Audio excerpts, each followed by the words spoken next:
그 깻잎이라는 재료가 굉장히 독특한 재료예요. 사실 제가 그 주말 농장을 몇 번 해보았습니다만 주말 농장. 이게 깻잎 진짜 잘 자라거든요. 아. 생존력이 장난이 아닌 애더라고요. 그래서 깻잎을 제가 키우면서 되게 많이 느꼈던 것 중에 하나가 이게 향이 아주 독특하잖아요. 그러니까 토끼가 와서 잘 안 먹어요. 이렇게 말씀을 드리는 이유는 우리가 뭔가 깻잎도 향이 굉장히 세고 예를 들면 고수도 향이 굉장히 세잖아요. 근데 두 개가 다 녹색으로 향이 센 이파리들인데 그 향의 종류가 다르잖아요. 근데 깻잎이라는 재료는 사실 우리나라만 먹어요. 중국에서도 안 먹고. 근데 어떻게 보면 우리나라는 고수라는 재료를 즐기기 시작한 지 얼마 안 됐잖아요. 그래서 전통적으로 이 깻잎은 한국에 굉장히 특화된 재료이고 그걸 역으로 생각하면 굉장히 생소한 향이 나는 이파리인 거예요. 그래서 우리나라에서는 고기 드실 때도 많이 드시고 깻잎지 같은 것도 담그시고 깻잎으로 가볍게 밑반찬도 하시기도 하고 또 어디다가 향을 좀 더하고 싶을 때 깻잎을 채 썰어서 넣기도 하는 등 다양한 용도를 깻잎이 갖고 있죠. 그래서 우리나라에 어찌 보면 초록색 채소 중에서는 아주 고유의 재료가 아닐까 생각합니다. 네, 깻잎이 작고 가볍지 않습니까? 그래서 그 효능이라는 걸 느끼려면 아주 많이 먹어야 된다는 문제가 있긴 한데요. 고기 드실 때 쌈 싸 드시는 정도로는 한 대여섯 장, 10장 이렇게 드실 텐데 사실 그 효능이라는 것이 참 뭐라 말할 수 없는 미비할 수 있어요. 왜냐하면 모든 것은 양에 따라 비례를 하는 것이기 때문에. 네, 그러나 어쨌든 깻잎 자체는 파워풀한데 우리가 멸치 칼슘의 왕이다 그런 말 하잖아요. 근데 깻잎에도 칼슘 많아요. 신기하시죠? 그래서 깻잎도 칼슘이 굉장히 많은 식재료 중에 하나이고요. 또 독특한 향미를 가지고 있는 재료이다 보니까 깻잎을 먹음으로써 어떻게 보면 내가 약간 입맛이 돋구어지기도 하고 다른 음식을 더 다양하게 섭취해보고자 하는 욕구가 생기기도 해요. 그래서 그런 것들이 향이 또렷한 식재료가 주는 이점이기도 하죠. 그래서 입맛이 없을 때 나에게 내가 좋아하는 향을 주는 재료를 곁들임으로써 내가 다른 음식을 좀 더 적극적으로 섭취할 수 있게끔 하는 그런 통로가 되기도 하죠. 어떻게 보면 이게 양배추 환도 있고 우리가 채소 가지고 만든 다양한 환 종류들이 있잖아요. 근데 이게 맞으시는 분도 있고 그게 오히려 좀 무리가 되시는 분도 있을 수 있어요. 그래서 제가 아주 그냥 재미난 예시를 들어드리면 옆집에 사시는 어떤 분이 다이어트를 할 거라고 무슨 뭐를 먹고 살을 뺐어요. 나도 따라 해야지. 똑같이 따라 해도 나 살 안 빠질 수 있거든요. 근데 우리가 각자 가지고 있는 몸의 컨디션이나 대사되는 정도들이 아주 차이가 많이 나기 때문에 누군가 깻잎 환을 먹고 엄청 효과를 보셨어도 내가 그걸 똑같이 먹고 효과가 없을 수도 있고 역으로 나에게는 무리가 될 수도 있어요. 그래서 사실 자연 상태를 그대로 드시면 제일 좋습니다. 깻잎은 작지만 어떻게 보면 강한 향을 가지고 있는 재료이다 보니까 아까 잠깐 언급드린 것처럼 내 식사를 좀 즐겁게 해줄 수 있는 기본 재료라는 생각이 들어요. 그럼 밥맛 없을 때 우리 어렸을 때도 생각해보면 엄마가 생깻잎 이렇게 해서 간장에 살짝 담아가지고 주는 그 깻잎 반찬이 나를 또 입맛이 돌게 하기도 하고 했었잖아요. 내 식욕을 돋워주는 효과가 있을 수 있고요. 그리고 깻잎 자체가 칼슘 함량이 높은 재료이기 때문에 어떻게 보면 우리가 일반적으로 칼슘 함량이 높은 재료들에서 얻을 수 있는 뼈 건강이랑도 연결해서 생각해 볼 수도 있죠. 모든 나물류의 채소가 다 마찬가지인데요.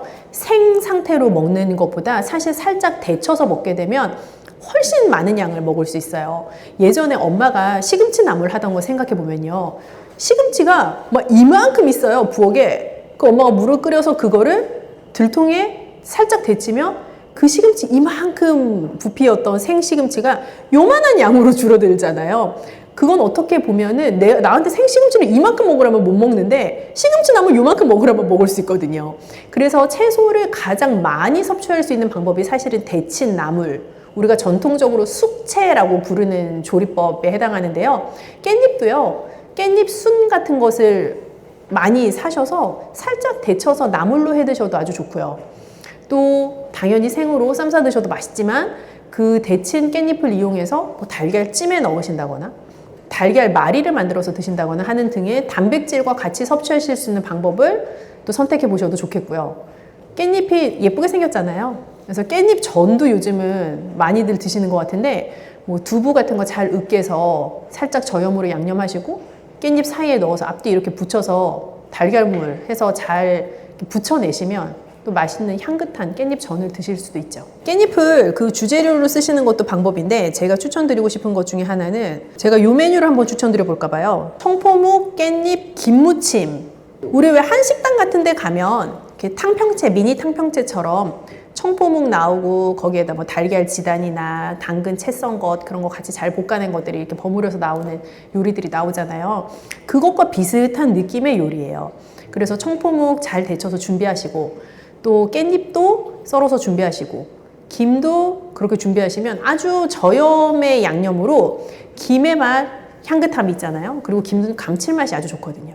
그리고 깻잎 자체가 가지고 있는 고유의 그 향미 그리고 청포묵의 담백하고 약간 쫀득쫀득한 맛이 잘 어우러져서 맛있게 재미있는 식감으로 드실 수 있는 요리예요. 제가 근데 듣기만 해서도 너무 좀 좋을 것 같은데 네. 다음번에 하면은 좀 이걸 조리하는 것도 좀 같이 아, 그럴까요? 우리 네. 쿠킹 클래스 한번 할까요? 언제? 쿠킹 스테이션이 원주에 있다고 좀 들었는데 네, 저희가 같이 요리할 수 있는 공간 뭐 가지고 있는 것들이 있어서 네. 이렇게 말로 하는 거랑 요리하는 걸 보여드리는 게 좀 다르잖아요. 그래서 더 다양하게 응용하실 수 있는 방법 같은 거 한번 같이 해보면 좋을 것 같아요. 뭘 만드는 게 좀 도움이 되시겠는지 좀 댓글로 올려주시면 좋지 않을까요? 그렇게 해서 한번 또 조리하는 거 실제로 보시면서 저는 누구나 좀 건강한 식생활을 할 수 있는 환경이 되었으면 좋겠다라는 생각을 늘 하고 있기 때문에 또 조리하는 거 보여드리면서 그렇게 응용하실 수 있다면 저에게도 좋은 기쁨입니다. 뭐 깻잎 자체는 아주 독특한 향미를 가진 채소이기 때문에 호불호가 있을 수 있어요. 그런데 지금 우리나라에서 굉장히 각광받는 전통 재료라는 생각이 들어요. 그래서 그 재료들의 어떤 향미를 바탕으로 해서 나에게 좀 식욕을 돋울 수 있는 방법들도 한번 고민해 보시고 또 깻잎 드실 때 어떻게 하면 더 맛있게 드실 수 있는지 또 더 영양적으로 우수하게 드실 수 있는지 단백질 재료 같은 거 잘 곁들여서 드실 수 있는 방법들도 드렸으니까 또 영상 돌려보시면서 응용하실 수 있는 방법 찾아보셔도 좋을 것 같아요. 들깨를 이렇게 드시면 당뇨와 혈당이 싹 사라지고 치매도 예방할 수 있어요. 들기름, 들깨하면 무엇이 생각나시나요?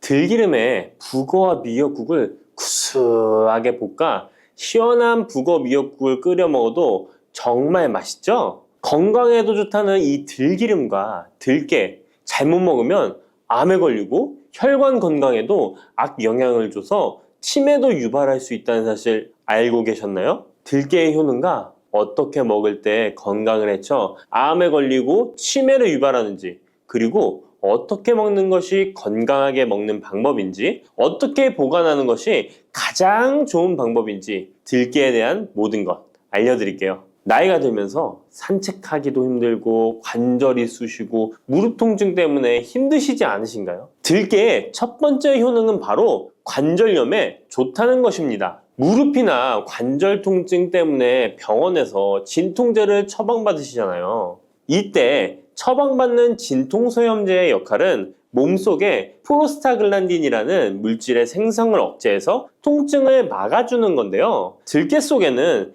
식물성 오메가3 지방산인 알파리놀렌산이 함유되어 있는데 이는 체내에서 염증을 일으키는 프로스타글란딘의 생성을 억제하는 데 아주 좋은 효능을 발휘합니다. 우리가 오메가3를 먹는 이유 중에 하나도 혈관 건강이나 피를 맑게 해준다 등의 역할도 있지만 몸속에 미세 염증을 잡아주는 역할도 있어 드시는 분들이 정말 많은데요. 들깨가 바로 이런 염증 유발물질을 억제해줘서 진통 역할을 한다는 것이에요. 그리고 들깨의 두 번째 효능은 바로 뼈 건강에 도움을 준다는 것입니다. 들깨는 관절염과 무릎 통증을 완화시켜주는 성분이 들어있을 뿐만 아니라 바로 뼈 건강에도 도움을 주는 식품인데요. 바로 칼슘 함량이 높기 때문입니다. 들깨의 100g에는 390mg 정도 되는 칼슘이 함유되어 있어 뼈 건강에 아주 도움을 줄 수 있는 좋은 식품이기도 합니다. 그래서 뼈 건강에 아주 도움을 줄 수 있는 좋은 식품이기도 합니다. 그래서 들깨를 꾸준히 섭취하면 골다공증 예방에도 참 좋은데요. 골다공증은 중년 이후 노화가 진행될 때 영양 불균형이 생기면서 많이 발병하게 되는데요. 여성의 경우 폐경 이후에 골밀도가 많이 감소해서 골다공증이 발생하는 경우가 많습니다. 노인의 골반 골절은 65세 이상은 30%가 1년 내에 사망하고 80세 이상은 50%가 2개월 내에 사망할 수 있으므로 노인의 뼈에 대한 관리는 매우 중요한데요. 골다공증의 관리는 뼈 건강을 유지하고 골절 위험을 줄이기 위해 중요합니다. 뼈 건강을 위해 들깨 꾸준히 섭취하는 게 좋겠죠? 나이가 들면서 깜빡깜빡하는 일이 잦아지고 기억력이 떨어져 고민되시는 분이 많으시죠? 이제 걱정하지 마세요. 세 번째 들깨 효능은 바로 뇌 건강, 뇌신경을 튼튼하게 해주고 기억력을 높여주며 치매를 예방하는 데 도움을 준다는 것입니다. 이렇게 좋은 효능이 있는 이유는 들깨에 바로 아까 잠깐 말씀드린 오메가3가 풍부하게 함유되어 있기 때문입니다. 오메가3는 등푸른 생선에 많이 함유되어 있다고 알고 계시잖아요. 이것은 동물성 오메가3고요. 식물성 오메가3인 알파리놀렌산이 들깨에 많이 함유되어 있는데요. 들깨에 함유된 지방산 중에서 60%가 바로 알파리놀렌산입니다.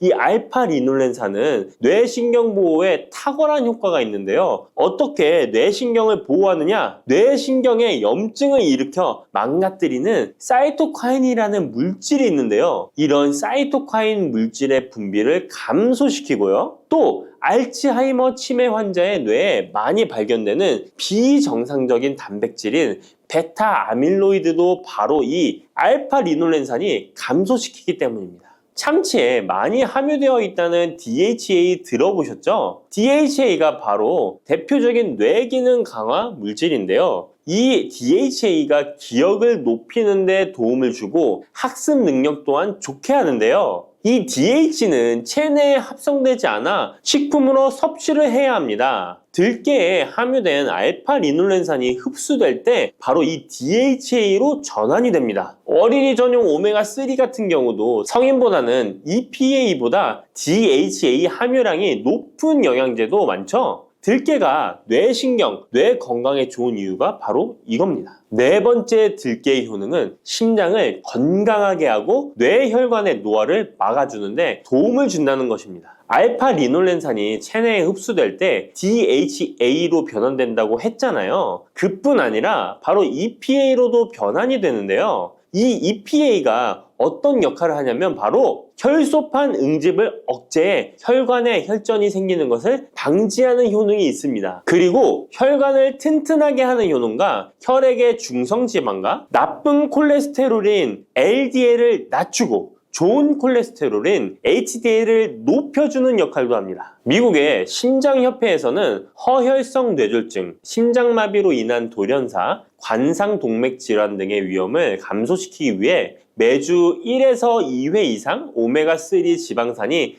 풍부한 등푸른 생선을 섭취하는 것이 도움을 준다고 발표했습니다. 그런데 이 오메가3 지방산의 함량을 살펴보면 100g당 오메가3 지방산의 함량이 연어에는 11.5g, 고등어에는 9.9g, 들깨에는 무려 63.1g이나 함유되어 있습니다. 정말 많이 함유되어 있죠? 들깨에는 연어에 비해 5배 이상 들어있다는 것입니다. 들깨를 꾸준히 드셔서 혈관도 건강하게, 심장도 튼튼하게 유지하시기 바랍니다. 다섯 번째 들깨의 효능은 바로 변비에 좋다는 것입니다. 들깨의 껍질에는 식이섬유가 풍부한데요. 들깨 100g에는 18g 정도로 풍부한 식이섬유가 함유되어 있습니다. 이 식이섬유는 장내에서 수분을 흡수하게 되는데요. 수분을 흡수하여 대변을 무르게 하고 장 운동도 촉진하여 변비를 예방하는 데 도움을 주는 것입니다. 또한 불포화 지방산이 풍부한데요. 들깨에 함유된 리놀렌산이 대장의 염증을 억제해주고 변비로 인해 발생할 수 있는 대장질환 또한 예방하는 데 도움을 줄 수 있습니다. 여섯 번째 들깨의 효능은 바로 췌장을 건강하게 하는데 도움을 준다는 것입니다. 들깨에 풍부하게 함유된 루테올린이라는 성분이 있는데요. 이 성분이 몸 안에서 인슐린에 대한 반응도를 높이는 기능을 합니다. 이게 무슨 말이냐면 췌장에서 인슐린을 조금만 분비하게 돼도 몸 안에서 이 인슐린이 작용을 잘해서 혈당이 급격히 올라가는 것을 막아주고, 이렇게 되면 췌장에서 인슐린 분비를 줄일 수 있겠죠. 이렇게 췌장의 부담을 많이 덜어줄 수 있다는 것입니다. 루테올린을 통한 인슐린 반응도가 높아지면 당뇨도 예방할 수 있고 혈당 조절에도 많은 도움을 받을 수 있는 것입니다. 7번째 들깨의 효능은 알레르기성 질환을 예방하는데 도움을 주는 것입니다. 들깨에 오메가3 지방산이 많이 함유되어 있다고 했잖아요. 이 오메가3 지방산이 염증을 억제하고 면역력을 강화시키는 효과가 있어서 알레르기 증상을 예방하고 완화시키는데 도움을 줄 수 있는 것입니다. 그리고 또 비타민 E가 풍부하게 함유되어 있는데요. 비타민 E는 항산화 작용에 뛰어나고 알레르기 반응을 일으키는 물질인 히스타민의 분비를 억제하는 효과가 있습니다. 알레르기에 처방받는 항히스타민제와 비슷한 기전이라고도 어찌 보면 볼 수 있겠죠. 8번째 들깨의 효능은 빈혈에 좋다는 것입니다. 들깨 100g에는 철분이 약 14mg 정도로 함유되어 있는데요. 이는 시금치의 약 2배에 해당됩니다. 시금치보다도 철분 함량이 높아 빈혈에 도움을 줄 수 있는 것이고, 그뿐만 아니라 들깨에 함유된 비타민 B1, 2는 조혈작용을 도와주는데요. 조혈작용이란 혈액 속의 혈구를 만들어내는 과정을 말합니다. 빈혈이 있는 분들이 들깨를 꾸준히 드신다면 빈혈을 개선하는데 많은 도움을 받을 수 있는 것이죠. 자, 그런데 이렇게 좋은 들깨도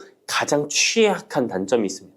그것은 바로 열에 약하고 쉽게 산패된다는 것입니다. 일반적으로 통들깨보다는 들기름으로 많이들 섭취하게 되시는데요. 이 들기름을 짤 때의 방법이 중요합니다. 보통은 200도 이상으로 들깨를 달달 볶아서 기름을 짜게 되는데요. 이때 몸에 좋은 오메가3 지방산이 대부분 파괴가 됩니다. 그래서 들기름을 드실 때는 저온에서 압착한 기름을 사용하시는 것이 좋습니다. 저온에서 압착한 기름은 제가 하단 링크에 있으니까 잘 구경해 보세요. 저온 압착유 또는 생들기름이라고도 하는데요. 이 기름을 요리에 사용할 때에도 열에 오랫동안 가열하지 마시고 요리가 끝나갈 무렵에 들기름을 넣어주시거나 먹기 직전에 드레싱을 하여 드시는 것이 좋습니다. 들기름은 또한 산패가 쉽게 되는데요. 들기름이 산패되면 벤조피렌이 생성되게 되는데 이게 1급 발암물질입니다. 산패된 들기름을 지속적으로 드시게 되면 발암물질을 계속 먹게 되는 것이죠. 그래서 들기름의 사용기한을 지켜주시는 것이 좋은데요. 보통은 2달 이내로 드시는 것이 좋고, 개봉을 하셨다면 1달 이내에 소비하시는 것을 권장드립니다. 보관 방법도 정말 중요한데요. 신문지나 검은 비닐 등으로 감싸서 빛을 차단하고 밀봉한 상태에서 반드시 냉장 보관하시기 바랍니다. 만약 실온에 두신다면 들기름의 산패는 급속히 진행되기 때문입니다. 그런데 이 들기름을 오래 보관할 수 있는 방법도 있는데요. 그것은 참기름과 섞어서 보관하시는 것입니다. 참기름에는 비타민 E와 세사몰이라는 성분이 있는데요. 이 성분이 산패를 막아주는 데 도움을 줍니다. 이 세사몰이라는 성분은 참기름을 고온에 볶거나 기름을 짜는 과정에서 생성되는 물질인데요. 이 때문에 다른 기름에 비해 참기름이 산패가 느리고 지속성이 좋은 것이죠. 그래서 들기름과 참기름을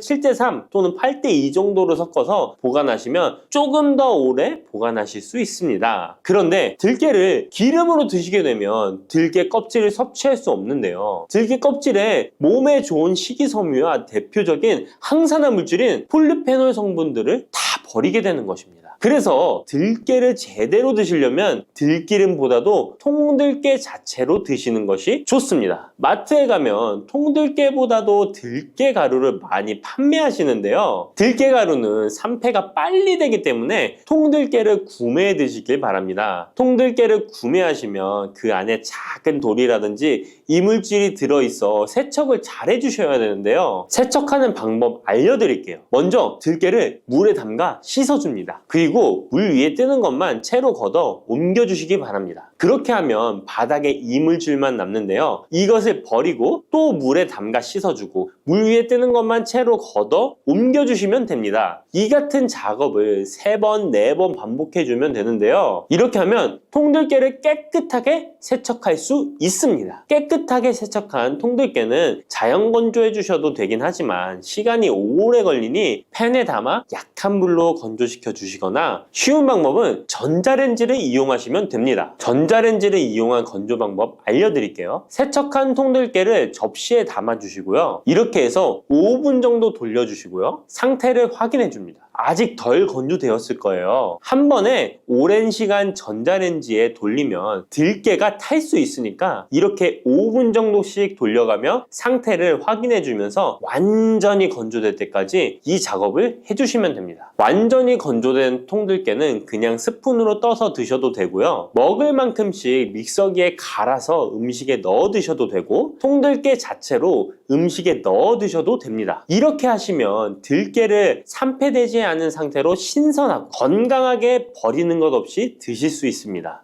고소한 호두 좋아하시는 분 많으시죠? 호두는 그 자체로도 훌륭한 간식이지만 저는 특히 커피와 먹는 것을 좋아하는데요. 이렇게 맛도 좋고 건강에 이롭다고도 잘 알려진 호두, 혹시 그냥 막연하게 몸에 좋다고만 알고 있지는 않으신가요? 호두는 견과류의 일종으로 기원전 7,000년 전 고대부터 인류가 친숙하게 섭취해온 식품인데요. 인류가 이렇게 오래전부터 호두를 섭취해왔다니 놀라신 분 계신가요? 이렇게 호두는 아주 옛날부터 인류에게 많은 영양소를 제공해 주었는데요. 호두에는 단백질, 비타민, 미네랄 등 여러 가지 영양소가 풍부하게 들어있다는데 이렇게 풍부한 영양소가 함유된 호두가 주는 몸에 이로운 점 바로 소개해 드릴게요. 첫 번째 호두의 놀라운 효과는 바로 노화 방지입니다. 호두에는 폴리페놀과 비타민 E 같은 강력한 항산화 물질이 풍부하게 들어있다는 사실 알고 계셨나요? 호두에는 폴리페놀과 비타민 E 같은 항산화 물질이 다량 함유되어 있는데요. 항산화 물질은 체내 유해산소를 제거하고 세포 손상을 방지하는 역할을 해주는데 노화 방지와 관련이 깊은 성분으로 피부 건강을 유지하고 노화 과정을 늦추는 데 도움이 되죠. 또한 항산화 물질은 면역력 향상에도 도움을 주어 감기나 질병에 대한 저항력을 키워주는데요. 자유라디칼은 우리 몸의 세포를 손상시켜 노화와 관련된 여러 질병을 일으킬 수 있는데 호두에 함유된 항산화 물질은 자유라디칼로부터 세포를 보호하여 세포 노화를 늦추는데 중요한 역할을 해준답니다. 또한 호두의 풍부한 오메가3 지방산은 피부 건강에 많은 도움이 되는데요. 오메가3는 피부 탄력을 유지하고 피부에 수분을 보충해 주는데 꼭 필요한 성분이죠. 특히 피부가 노화되면서 생길 수 있는 주름과 피부 처짐을 예방하는데 매우 도움이 된답니다. 두 번째 호두의 놀라운 효능은 바로 뇌 건강 유지입니다. 호두의 외형이 뇌를 닮아 예로부터 뇌에 좋다고 잘 알려져 있는데요. 외형만 닮았다고 뇌에 좋다는 것이 아닌 것 알고 계시죠? 호두에는 오메가3 지방산이 풍부하게 들어있습니다. 오메가3는 주로 생선에서 많이 발견되는 성분으로 알려져 있지만 호두에도 그만큼 많은 양이 들어있죠. 해외 알츠하이머 저널에서는 호두가 산화 스트레스와 염증을 줄여주므로 알츠하이머 발병과 진행을 늦추거나 위험을 줄여준다는 연구 결과를 발표했는데요. 호두에는 오메가3 지방산인 알파-리놀렌산이 풍부하고 이 성분은 뇌세포를 보호하고 인지 기능을 향상시키는데 중요한 역할을 해주며 뇌의 기능을 활성화시켜 치매와 같은 뇌질환을 예방하는데 도움을 줄 수 있다는 것이죠. 뇌 기능이 저하되지 않도록 돕는 호두는 노화로 인한 인지 저하를 늦추는데 중요한 역할을 합니다. 또한 호두는 비타민 E 또한 풍부하여 뇌의 노화 방지에 도움을 줍니다. 비타민 E는 강력한 항산화 작용을 통해 뇌세포를 보호하고 기억력과 인지 기능을 개선하는 데 도움을 주며 산화 스트레스로부터 뇌를 지켜줍니다. 이는 알츠하이머와 같은 치매를 예방하는 데 중요한 역할을 한다는 사실, 뇌 건강을 위해서는 이제부터 호두를 꼭 드셔야겠죠? 세 번째 호두의 효능은 바로 뼈 건강에 도움을 주는 것입니다. 호두가 뼈에 좋다는 사실 알고 계셨나요? 좋은 영양소가 많이 들어있다는 것은 알아도 뼈에 좋다는 건 생소하신 분들이 있으실 텐데요. 호두가 뼈 건강에 미치는 좋은 작용들 바로 알려드릴게요. 호두는 칼슘뿐만 아니라 다른 중요한 성분들도 함유하고 있어서 뼈를 튼튼하게 만드는데 아주 효과적인 식품입니다. 호두는 칼슘과 마그네슘이 균형 있게 들어있는데요. 칼슘은 뼈를 구성하는 중요한 성분이지만 마그네슘 역시 뼈 건강에 필수적인 역할을 합니다. 마그네슘은 칼슘의 흡수를 돕고 뼈의 밀도를 유지하는데 중요한 역할을 하죠. 이 두 성분이 적절히 균형을 이루면 뼈의 강도를 높이고 골다공증과 같은 질환을 예방할 수 있는데요. 또한 호두에 들어있는 오메가3 지방산은 뼈 건강에 직접적인 영향을 미치는 중요한 성분입니다. 연구에 따르면 오메가3 지방산은 뼈의 형성을 촉진하고 뼈의 밀도를 높이는 데 도움을 줄 수 있다고 하는데요. 이뿐만 아니라 오메가3는 염증을 줄여주는 효과가 있어서 관절염과 같은 염증성 질환에 걸리기 쉬운 사람들에게도 유익한 영향을 줄 수 있습니다. 호두의 놀라운 효능 네 번째는 바로 암 예방 효과입니다. 호두는 항산화 작용과 항염증 작용 덕분에 암 예방에도 효과적이라고 알려져 있는데요. 놀라우신가요? 2022년 국제학술지에 실린 연구 자료를 보면 호두나 아마시에 함유되어 있는 알파-리놀레산을 꾸준히 섭취하면 그렇지 않은 사람들과 비교해서 심혈관 질환 위험률이 10% 감소되고 관상동맥 심장질환 위험률은 20%나 줄어들었다고 합니다. 그뿐만 아니라 호두에는 폴리페놀과 엘라그산이 풍부하게 들어있는데요. 특히 엘라그산은 항암 성분으로 유명한데 엘라그산은 체내에서 엘라그산 대사물질로 변한대요. 암세포의 성장을 억제하는 데 도움을 주고 폴리페놀은 암세포의 확산을 막아주는 역할을 해줍니다. 호두는 이뿐만 아니라 오메가3 지방산을 많이 함유하고 있는데요. 오메가3 지방산은 염증을 줄이는 효과가 있습니다. 암은 염증성 질환과 관련이 깊은데요. 호두가 가진 염증 완화 효과는 암 치료에 있어서 중요한 보조 역할을 해줄 수 있다는 것 아시나요? 호두에 포함된 비타민 E와 셀레늄 등의 성분은 면역력을 증진시키는 데 도움을 주는데요. 암 환자에게는 면역력이 중요한데 호두는 면역 시스템을 강화시켜서 우리 몸에 방어막을 형성시키는데 큰 역할을 할 수 있죠. 호두의 효능 정말 놀랍죠? 이렇게 몸에도 좋고 맛도 좋은 호두, 이것들과 먹으면 효과가 배가 된다는데요. 호두와 궁합이 좋은 식품들 바로 알려드릴 테니 주목해주세요. 첫 번째는 요거트입니다. 요즘 들어 그릭 요거트나 프로바이오틱스 같은 단어들 자주 접해보셨죠? 요거트에는 단백질, 칼슘, 프로바이오틱스 등의 영양소가 풍부하게 함유되어 있는데요. 호두에는 건강한 지방, 단백질, 식이섬유, 비타민, 미네랄 등이 풍부합니다. 이 두 가지를 함께 섭취하면 영양소 조합을 통해 다양한 영양소를 한 번에 섭취할 수 있는데요. 요거트에 함유된 프로바이오틱스는 장내 유익한 세균을 증식시키고 장 건강을 촉진하는 데 도움이 됩니다. 또한 호두의 지방은 프로바이오틱스의 효능을 더욱 향상시켜 장 건강에 도움을 주고 호두에 함유되어 있는 오메가3 지방산과 같은 건강한 지방산을 요거트와 함께 섭취하면 호두의 지방이 소화 흡수를 도와 영양소의 흡수를 향상시킬 수 있다는 것 꼭 잊지 말아주세요. 그리고 영양뿐만 아니라 호두의 고소하고 크리미한 식감과 요거트의 부드럽고 상큼한 맛은 잘 어울리는데요. 함께 섭취하면 맛과 식감의 조화를 즐길 수 있습니다. 그러니 이제부터 요거트를 드실 때는 호두와 함께 드시는 것 추천해 드릴게요. 두 번째, 호두와 환상의 궁합 음식은 바로 바나나입니다. 바나나는 호두와 함께 섭취하면 영양소의 균형을 맞출 수 있다는 사실 알고 계신가요? 바나나는 탄수화물과 천연당과 풍부한 식이섬유를 함유하고 있다는 것 잘 알려져 있는데요. 뿐만 아니라 바나나의 당은 호두 대비 신체에 더 빠른 에너지를 공급해줍니다. 호두에는 건강한 지방과 단백질이 풍부하게 함유되어 있다는 것 이제 잘 아시죠? 이 성분들은 신체의 에너지를 지속적으로 유지하는데 도움을 주는데요. 그래서 바나나와 호두 이 두 가지를 함께 섭취하면 서로 보완적인 영양소를 한 번에 섭취할 수 있고 영양소 흡수 동안 더 쉽고 오래 지속이 되도록 도와준다는 것이죠. 영양뿐만 아니라 호두의 고소하고 크리미한 식감과 바나나의 부드럽고 달콤한 맛은 잘 어우러지는데요. 함께 갈아서 스무디로 한번 섭취해보세요. 간단하게 바나나의 달달한 맛과 호두의 고소한 향이 의외로 조화로워서 맛과 식감, 영양소까지 한 번에 즐길 수 있습니다. 호두입니다. 이렇게 고소하고 맛도 좋고 몸에도 정말 좋은 호두, 그렇다고 해서 너무 과하게 섭취해도 안 좋다는 사실 알고 계신가요? 호두는 건강에 매우 좋은 식품이지만 모든 식품들이 그러하듯 호두도 적당량 섭취를 해야 하는데요. 과연 하루에 얼마나 먹어야 하는지, 몸에 좋은 호두를 잘못된 방법으로 섭취하면 몸에 치명적인 독이 될 수 있다는 사실들, 호두 섭취 시 주의점들 바로 알려드릴게요.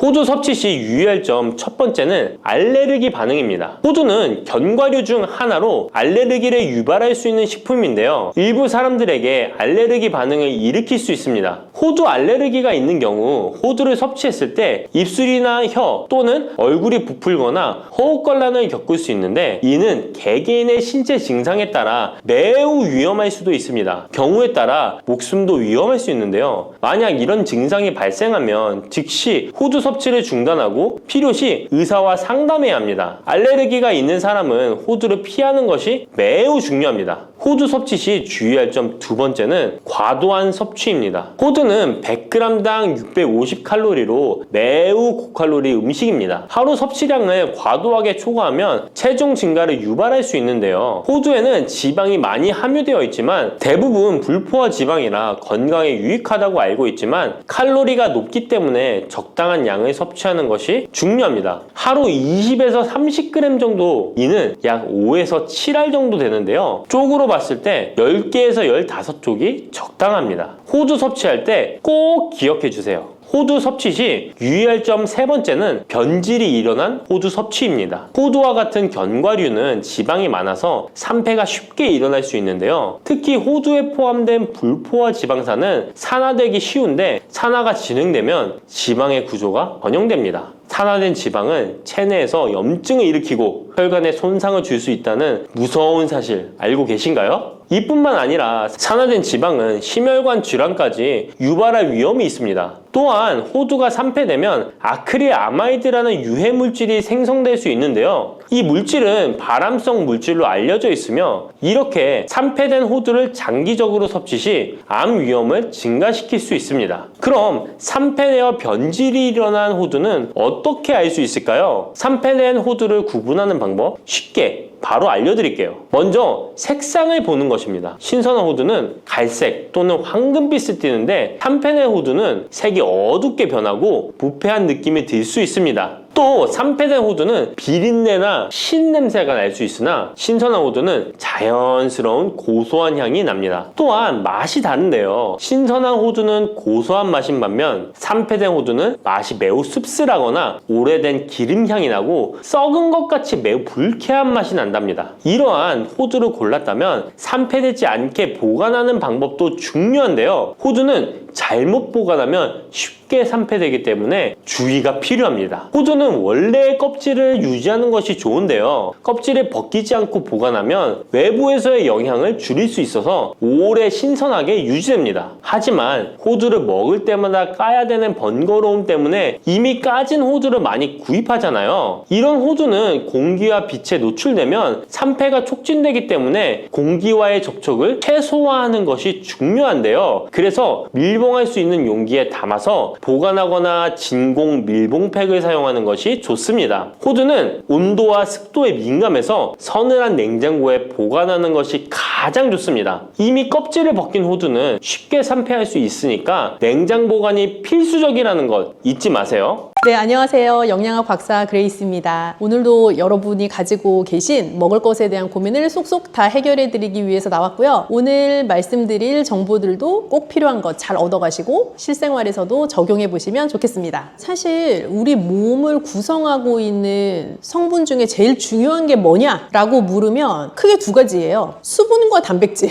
그래서 수분과 단백질이 내 몸을 구성하는데 되게 중요한데, 그 이유는 내 몸의 많은 부분이 수분이고 많은 부분 단백질이에요. 그래서 나 골다공증 걸렸어? 지금부터 칼슘 챙겨 먹어야지. 뼈를 구성하는 성분에 칼슘이 굉장히 대부분이긴 하지만 그 칼슘이 제대로 지탱하고 서 있으려면 근육이라는 게 있어야 되잖아요. 근육은 단백질이란 말이에요. 그래서 결국에는 내가 내 몸을 잘 지탱하고 설 수 있냐? 따져보면 우리가 모든 뼈 건강에 좋다라고 늘 강조해왔던 칼슘 말고도 단백질 자체가 굉장히 중요한 요소예요. 너무 다들 이제 오래오래 사시니까 꿋꿋하게 잘 서서 다니면서 살고 싶잖아요. 그리고 예전부터 어르신들께서 해서 어디 막상 이렇게 해서 골절되면 라이프가 너무 괴롭고 힘들어지고 간병하시는 분도 굉장히 힘든 상황에 봉착하는 경우가 많다라는 얘기를 우리가 뭐 직간접적으로 많이 들어보셨을 텐데, 그만큼 내 몸의 근육을 잘 보존해서 내가 딱 꿋꿋하게 서서 다닐 수 있는 그런 것들을 그냥 기본적으로 가장 중요하게 생각하시는 게 아닐까 싶어요. 단백질이 부족해서 나타나는 신호라기보다는 사실은 단백질이 부족한, 예를 들면 식사를 장기적으로 하셨다라고 하면 그거는 단순히 단백질만 부족한 식사를 하신 것은 아닐 거예요. 단백질 식품이 같이 가지고 있는 게 마그네슘도, 아연 같은 미량 영양소도 단백질 근본 식품이 많이 포함하고 있는 영양소인데, 어떤 식사나 식품 자체가 하나의 영양소로만 구성되어 있지 않기 때문에 단백질이 부족한 상태의 식사를 오랫동안 지속하셨다 하면 다른 부가적으로 부족한 요소들이 많이 이미 있으실 거예요. 그런 상태의 분이라면 정말 기운이 없거나 면역력이 떨어지는 것을 스스로 느끼거나 하는 형태로 증상을 보이실 수도 있고, 때로는 근감소증이라는 진단을 실제로 받게 되실 수도 있죠. 20대 때는 돌도 씹어 소화시킨다 하잖아요. 그런데 50대, 60대, 70대 점점 진행될수록 나 옛날에 갈비 3인분씩 먹었는데 이제 1인분도 못 먹겠네? 말씀하시거든요. 그 이유가 그냥 먹는 양 자체가 줄어드는 건데, 그 줄어드는 게 단순히 양이 줄어드는 게 아니라 내 소화효소 자체의 분비량도 줄어들고 소화효소가 잘 작용할 수 있게끔 하는 여러 기전들이 슬슬 떨어지는 거죠. 어떻게 보면 굉장히 자연스러운 노화 증상의 하나이기도 해요. 그리고 똑같은 양의 단백질을 먹어도 나의 20대 시절에 실제 내가 필요한 내 몸의 근육으로도 가고 내 몸을 잘 지탱하는 데도 사용되는 단백질의 효과로 전환될 수 있는 생체 이용률이 나이가 들면서 점점 떨어지기도 하죠. 그러한 이유들로 연세가 드실수록 단백질을 먹어도 내가 필요로 하는 효과를 잘 보기 힘든 경우들도 많이 계시죠. 우리나라 분들은 뭔가 식사에 대한 제 커멘트를 드리면 정말 열심히 들으시고 실천도 하신단 말이에요. 잘못된 방법으로. 왜 잘못된 방법으로 실천하시냐? 알려드린 거를 너무 열심히 하시다 보니까 그래요. 단백질을 챙겨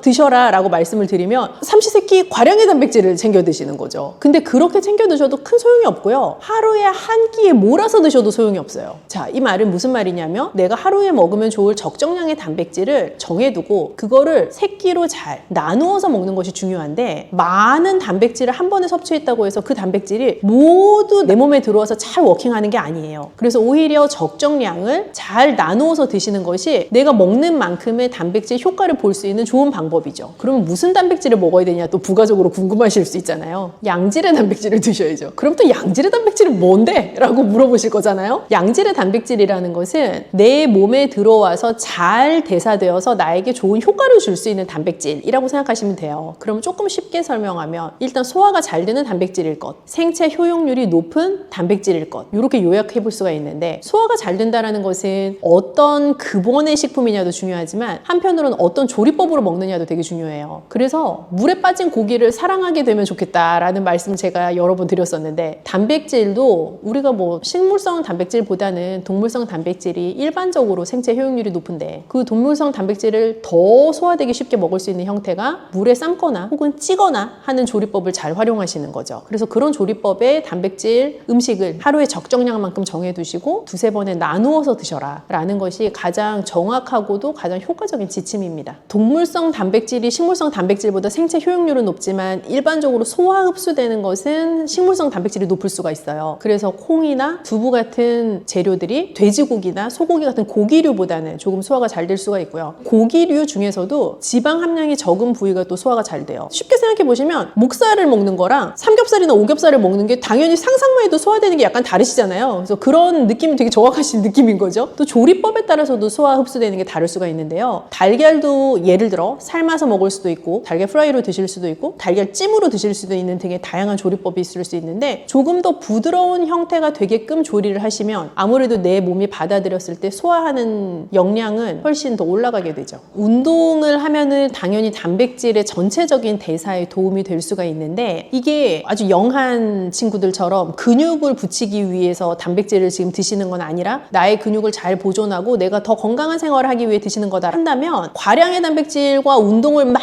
세게 병행하시는 것보다는 적당한 강도의 운동을 하시고 한 1시간쯤 후에 단백질을 드시는 거? 그 정도 좋을 것 같아요. 약간의 땀이 나는 정도. 이 정도가 가장 모두에게 기준으로 삼을 수 있는 적당한 운동입니다. 예를 들어 제가 뭐 하루에 30분씩 뛰세요? 어떤 분에게 너무 약한 강도의 운동일 수 있고 어떤 분에게 도저히 못하는 강도의 운동일 수 있어요. 그래서 내가 했을 때 약간 숨이 차는 것이 느껴지면서 전화가 왔을 때 그래 하면서 약간 받으실 수 있는 정도, 그리고 살짝 내가 땀이 난다는 거를 느낄 수 있는 정도의 강도의 운동이 추천할 만한 운동이에요. 우선 단백질을 드실 때 저는 조리법을 포함하여 곁들이는 짝꿍 음식이 되게 중요하다고 생각을 해요. 그래서 단백질을 요즘 젊은 세대에서 단백질 섭취할 때 제가 말리고 싶은 건 단백질만 드시는 거예요. 예를 들면 단백질 쉐이크, 닭가슴살 이런 류의 재료에만 집중해서 식사를 구성하시는 경우가 있는데, 그렇게 하는 게 사실 나이가 들수록 그 식사법을 따라하면 신장에 굉장히 무리가 갈 수가 있고, 또 젊은 친구들처럼 근육을 막 크게 만들기 위해서 단백질을 드시는 게 아니기 때문에 단백질과 함께 무엇을 먹는가에도 조금 신경을 쓰시면 좋겠어요. 예를 들어서 뭐 단백질 적당량과 함께 잡곡밥 혹은 잡곡빵, 아니면 신선한 채소, 과일 그런 것들을 같이 곁들여서 드시면 그 단백질을 먹는 재미도 올라가기도 하고, 또 단백질을 실제로 더 잘 대사되게 만들 수 있는 다양한 미량 영양소를 같이 섭취하시는 것이기 때문에 훨씬 더 좋아요. 단백질을 또 챙겨 드시라고 말씀을 드리니 누구나 그런가 보다라고 생각하시면은 살짝 곤란할 수 있는데, 그건 지금 이 방송을 보시는 본인의 상태에 따라 좀 다를 것 같아요. 만약에 건강검진을 했는데 뭐 신장 질환 초기 증상이 보인다라는 코멘트를 들으셨거나, 혹은 신장 지표, 우리가 사구체 여과율 같은 지표들을 쓰는데 그런 지표의 수치가 비정상적인 범주에 있다라는 그래프를 만약에 보신 적이 있다면 단백질을 너무 과량으로 드시는 건 조금 위험할 수 있어요. 신장이라는 기관에서는 단백질을 최종적으로 대사하고 걸러내야 되는데 단백질을 너무 많이 먹게 되면 그 단백질을 너무 많이 먹은 것만큼 내 신장에 무리가 가요. 그래서 실제로 우리가 시니어가 되어도 단백질 섭취를 잘 하는 것은 굉장히 중요하지만, 내가 신장이 안 좋은 상태라는 얘기를 들으셨다면 마냥 그 단백질을 많이 챙겨 드시는 게 능사는 아니다 라고 생각을 하셔야 될 것 같아요. 사실 단백질은 우리 몸을 지탱하는 데 있어서 내 몸의 근육을 유지하고 만드는 데 굉장히 중요한 필수 영양소인데요. 단백질 섭취를 내가 잘 해보겠다라고 마음을 먹고 챙겨 드실 때 너무 과량으로 챙겨 드시지 않도록 주의하시면 오히려 좋을 것 같아요. 동물성 단백질 중에서도 기름기가 적은 부위 선택하셔서 물에다 찌거나 삶는 조리법으로 조리하시면 가장 좋다. 그리고 다양한 재료의 단백질 급원 식품을 활용하시면 좋겠다. 예를 들어 고기도 드시지만 생선도 드시고 달걀도 드시고 우유나 콩, 두부 같은 것도 다 단백질 식품에 해당하니까 잘 챙겨 드시면 좋겠습니다.